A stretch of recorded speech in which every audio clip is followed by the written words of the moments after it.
Halo semuanya, hari ini tanggal 10 Mei 2023 10 Mei 2023 Apa kabar semuanya?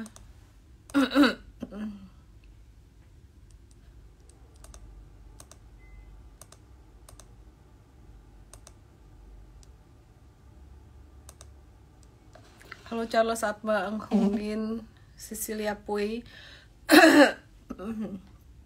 Vian 48, Yang Vision, Kurniawan Chu, Wahrudin Slamet, Lip Kun Kang, Raya Sri, Ika Juintak. Hai semua, aku langsung aja mulai ya IG Live malam hari ini ya. Malam ini aku masih mau pergi lagi, nanti habis IG Live aku mau ngapain juga. Aku mau makan bean curd, kembang tahu. Hobinya apa? Hobinya makan. Cuan buat apa? Buat jalan-jalan, buat makan. Oke deh, kita langsung aja lihat IHSG. Mari kita lihat composite.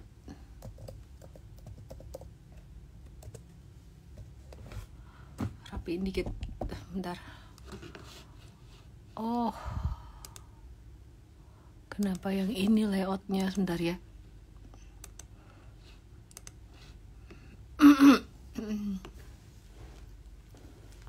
Rocor bean curd, emang enak ya?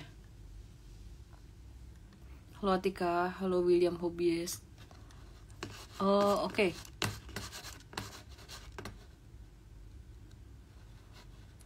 Bentar lagi ulang tahunan, udah gak usah diingetin. Oke, aku start dari IHSG ya. Selalu aku start dari IHSG. IHSG-nya sideways, antara ini dia mau naik ke 6845. Resisten keduanya bisa sampai ke 6943, sampai ke sini. Nah, jadi gerakannya masih flat-flat aja, masih sideways aja, tapi aku ngelihatnya ini udah mulai oke, udah mulai bagus karena saham-saham yang laggard itu dari sektor properti, sektor retail udah mulai gerak. Sebenarnya saat ini tuh tinggal tersisa satu sektor aja yang belum jalan, industri apa coba? Konstruksi. Sama ada sih beberapa sih, pulp and paper dan juga ayam-ayaman itu belum. Cuman bedanya pulp and paper dan ayam-ayaman udah sempat naik terus turun lagi. Kalau konstruksi itu kemarin dari pandemi kemarin naik sebentar terus turun, ya sampai sekarang belum naik. Ya kita wait and see ya untuk beberapa sektor tersebut. Dan kalau biasanya sektor industri semen dan juga properti udah mulai jalan, biasanya konstruksi juga akan bisa membaik gitu. Oke, terus kita coba lihat dari beberapa saham. Aku hari ini bakalan bahas lumayan banyak sentimen saham ya. Macam-macam sahamnya various dan juga yang bagi dividen lumayan gede juga gitu. Meskipun yang bagi dividen gede sekarang udah sisa saham-saham second liner gitu ya. Second liner dan third liner. Oke, aku start dari GoTo dulu deh. Yang bikin market naik tuh ada saham GoTo. Hari ini dia naik sekitaran 8%. Sorry. Ya, apa yang bikin GoTo ini dia naik ya? Kalau dilihat chartnya kayak gini, dia ada dua resisten. Yang pertama 118, yang kedua di 132. GoTo ini dia bakalan masuk ke MSCI ya. Bakalan masuk, ada potensi dia masuk ke MSCI, sehingga dampaknya dia bakalan ada kemungkinan diakumulasi untuk rebalancing portfolio dari beberapa fund manager gitu, dari beberapa asset management. Tapi mungkin nggak akan signifikan karena kinerja perusahaan juga masih rugi gitu. Oke, terus hati-hati kalau nanti naik tuh teman-teman jangan terlalu agresif untuk tradingnya. Boleh sih trading boleh, karena banyak banget nyangkutersnya ya, jadi banyak banget nyangkutersnya. Oke, terus kita coba lihat untuk saham yang lain yang ngegerakin bursa hari ini. Ini ada saham rokok seperti tema kita hari ini, rokok-rokokan. Nah, ini gudang garam, dia tuh patternnya tuh bagus banget. M-Trade tuh udah beli di 25.500, 25.500 tuh di bawah di sini nih. Sekitaran ini dari 26 April kemarin ya, pas di sini nih ya. Dan kinerjanya untuk M-Trade ini, kinerjanya untuk GGRM ini udah kita hold sekitar 16-17%. Kita lagi nge-watch lagi, barangkali dia ada pantulan yang bisa kita manfaatkan untuk buy on weakness. Tapi kayaknya dia bakalan bisa cenderung lanjut naik daripada turunnya. Nah, terus untuk gudang garam sendiri, meskipun naiknya volumenya nggak terlalu tinggi, tapi gudang garam ini secara kinerja keuangan dia bagus tuh. Kinerja keuangannya gudang garam itu secara labanya dia naik sekitaran 82% secara tahunan, dan pendapatannya naik 1,5% aja. Cuman kalau diperhatikan gudang garam ini dia labanya naik tinggi tuh karena apa? Bukan karena laba gudang garam naik tinggi tuh bukan karena income-nya naik besar ya, income naik dikit, laba jadi lebih besar tuh karena ada efisiensi di gudang garam ya. Jadi efisiensinya lumayan, beban usahanya tuh turun, beban pokok penjualan juga turun. Jadi itu yang bikin labanya lumayan naik. Oke, sekarang kita mau lihat secara teknikal gudang garam ini gimana.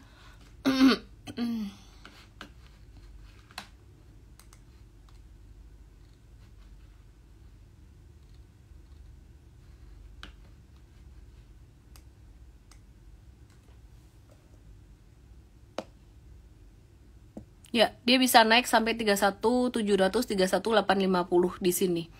Terus kita coba lihat kompetitornya HMSP, belum banyak gerakan HMSP ini.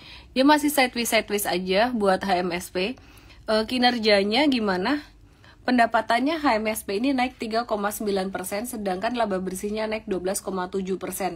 Nah, faktor laba HMSP naik ini karena ada pendapatan yang dikit naik ya, dan selain itu juga penjualan ekspornya dia juga naik gitu. Jadi HMSP kinerjanya ya menurut aku sih cukup oke lah, meskipun nggak sampai yang kenaikannya gimana banget. Terus satu lagi emiten rokok WIIM ini dia secara chart sangat uptrend sekali, dan ini di M-Trade kemarin kita masuk tuh tanggal 26 April juga, jadi sama kayak HMSP di sini. Sama kayak gudang garam pas dia breakout di sini. Nah, ini kita coba lihat WIIM 33-35% WIIM ini cuannya.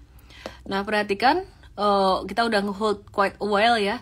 Jadi kita tinggal nge-hold aja, ini nggak masuk lagi, nggak entry lagi. Congrats untuk member M-Trade. Aku nggak tahu di sini ada nggak member yang ikutan beli WIIM. WIIM ini dia pendapatannya naik 54,4%. Terus laba bersihnya dia naik 191%. Kenapa? Karena penjualannya naik, dan juga dari lokal dan juga dari ekspornya dia naik lumayan signifikan untuk WIIM. Terus ya itu tadi dari beberapa emiten rokok ya. Kalau emiten rokok teman-teman tinggal ngehold aja sebenarnya. Jadi yang belum jalan HMSP mungkin bisa di watch HMSP-nya. Oke, terus teman-teman aku mau cek untuk beberapa emiten yang bakalan bagi dividen sekaligus dengan analisis sahamnya ya. Aku mau review Kalbe Pharma. Kalbe Pharma, coba kita cek.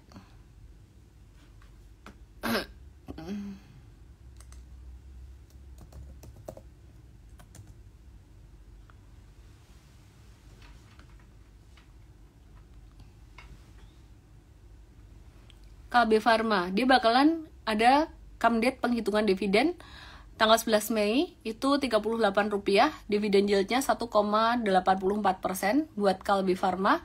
Dan kayaknya nggak bakalan signifikan sih turunnya, kecil dividen yieldnya. Dividen per share-nya Rp38 gitu. Dividen yield cuma 1,84% dibandingkan harga sekarang ini. Terus ini KRYA.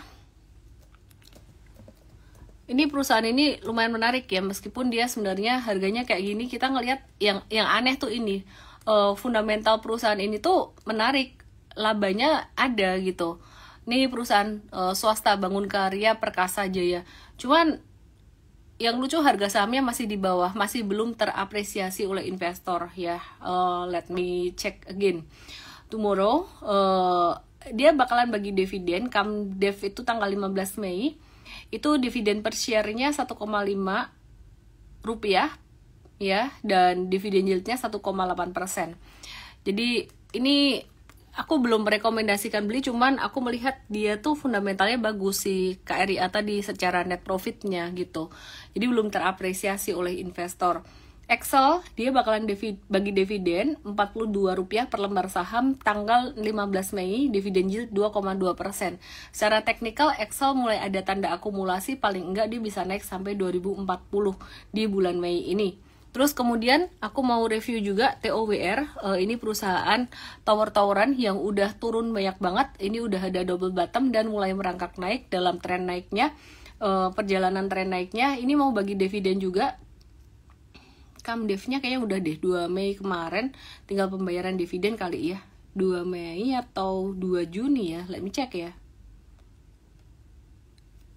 Ini ada di sini. Dividen. Oh, salah. Ex date-nya 16 Mei. Ya, berarti belum. Ya, jadi ex date 16 Mei berarti 15 Mei Kamdevnya. Nah, jadi untuk TOWR ini dia dividen yield-nya 1,7%. Terus bagus, fundamental bagus, ini juga yang belum terapresiasi sebenarnya oleh banyak investor saat ini gitu. Inco dia juga mau bagi dividen tanggal berapa ya?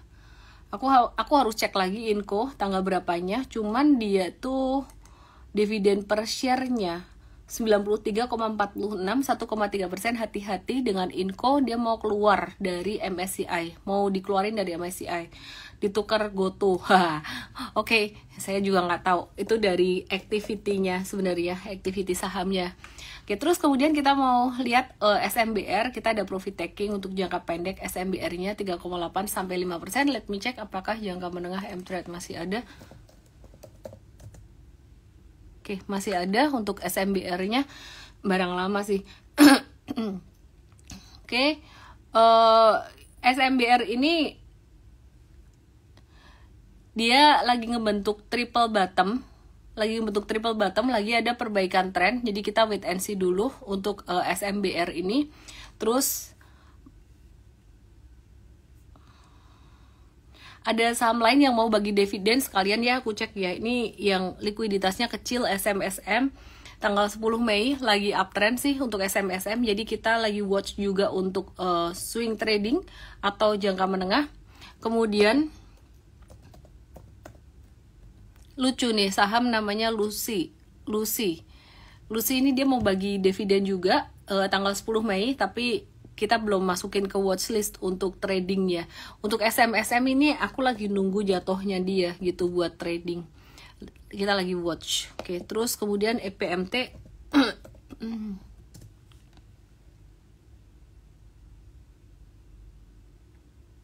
TLDN. EPMT belum, TLDN dia juga mau bagi dividen. EPMT lumayan gede sebenarnya. 10 Mei 6,7%, tapi jangan dikumpulin, kita lihat aja yang teknikalnya bagus, kita tunggu habis pembagian dividen, kalau jatuh baru kita kumpulin. Cara belinya kayak gitu. NICL dia mau bagi dividen, hati-hati.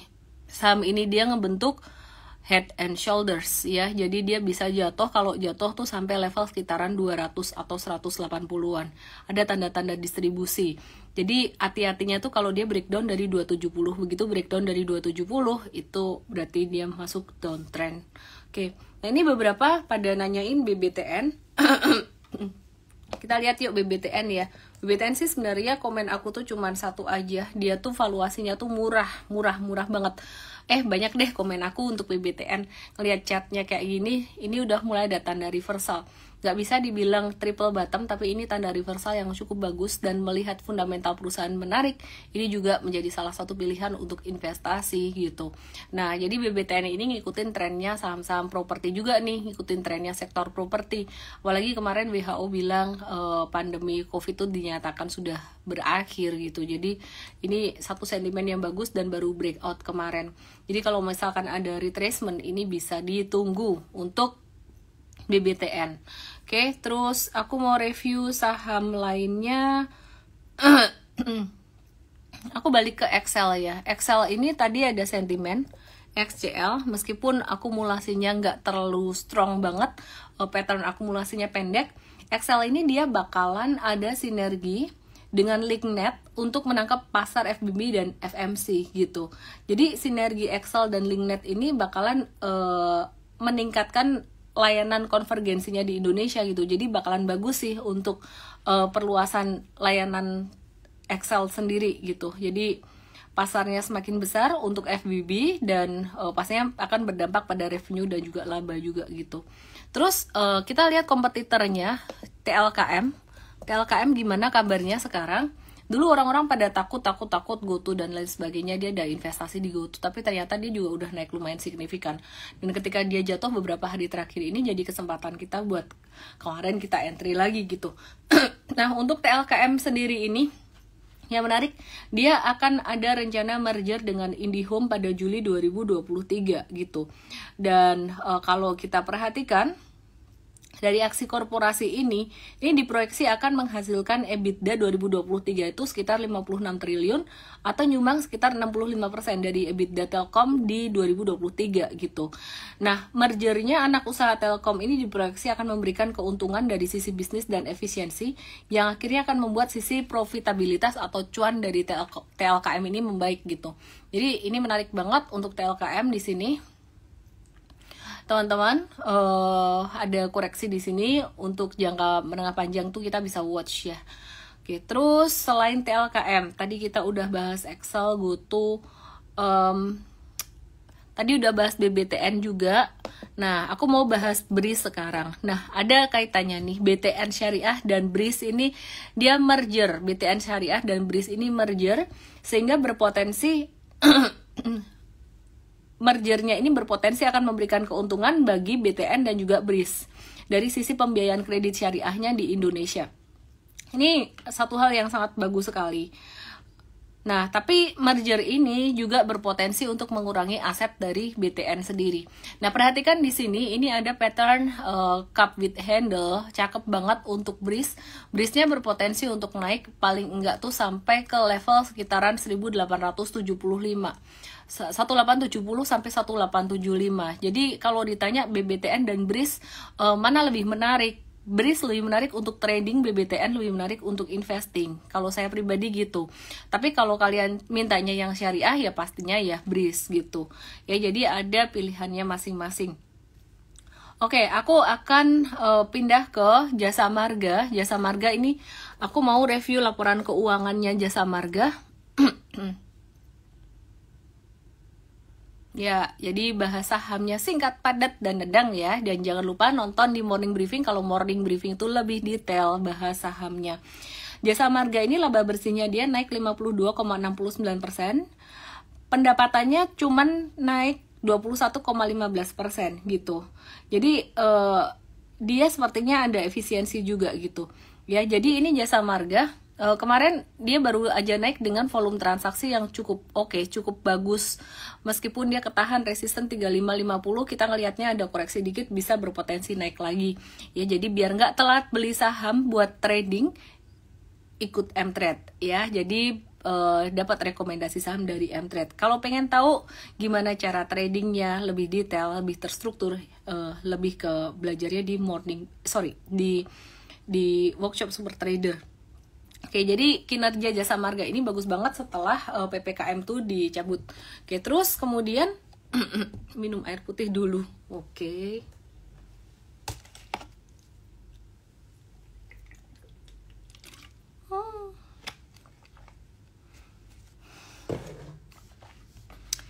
Baik.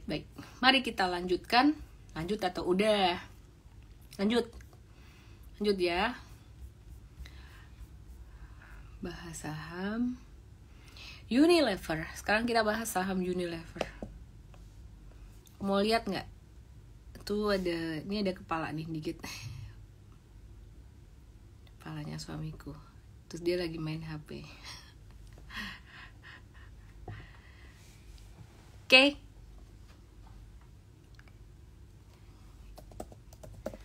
Hayya. Mari kita lihat Unilever ya. Unilever ini juga tanda akumulasi, banyak banget saham yang sekarang udah akumulasi di stage 1 menuju stage 2. Unilever agak-agak lambat sih. Aku lebih prefer Sido Muncul sebenarnya. Cuman kalau kamu punya Unilever buat jangka panjang ya nggak salah juga. Sido Muncul kita malah habis cut loss buat trading. Tapi semakin dia jatuh nih semakin bagus buat investing si Sido Muncul. Jadi ya kalau trader cut loss ya tetap harus cut loss, yang namanya juga pedagang. Trader tuh butuh perputaran uang, butuh cash flow. Tapi kalau misalkan dia makin turun ya makin dibelilah buat investing. Intinya jangan sampai kebanyakan. Ada yang kemarin member M-Trade itu cerita beli turun nambah sampai akhirnya jadi 50% dari portfolio. Sebenarnya yang perlu di set itu dari awal persentasenya dulu, mau punya berapa banyak saham dari total portfolio. Jadi ini tadi dagangan M-Trade hari ini. Cuy.